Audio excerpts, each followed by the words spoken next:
Cuties, এখানে আমি এখন ঘরে আছি। আর এখন রাত হয়ে গেছে, মানে কটা বাজে? এখন 7টা 10, এখন 7টা 10 হয়ে আছে। তা আমাদের পাশের বাড়ি হচ্ছে সরস্বতী পুজো। এখন আমাদের মানে এখন সবাই না ডান্স করছে, তাই আমিও যাব ডান্স করতে ওখানে। ওখানে আমার অনেক ফ্রেন্ডও আছে। আর দেখো কত সুন্দর মেহেন্দি করেছি একা একা। আর ওখানে অনেক দিদিরাও আছে। আর আমি এক্ষুনি যাব। আর এই ঘরটায় আমার মাম্মাম আর দিদুন মানে শাড়ি ভাঁজ করছে, যে শাড়িটা পরেছি। এখন যখন যাব তখন তোমাদের সাথে আমি শেয়ার করব, অবশ্যই শেয়ার করব।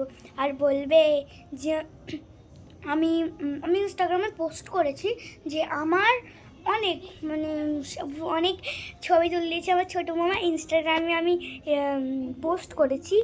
তো তোমরা বলবে আমাকে কেমন লাগছে, ঠিক আছে? তো বাই, দেখা হবে পরের ভিডিওতে। আমি পরের ভিডিওতে যখন ডান্স করবো বা ওখানে যাব তখন তোমাদের দেখাবো। বাই।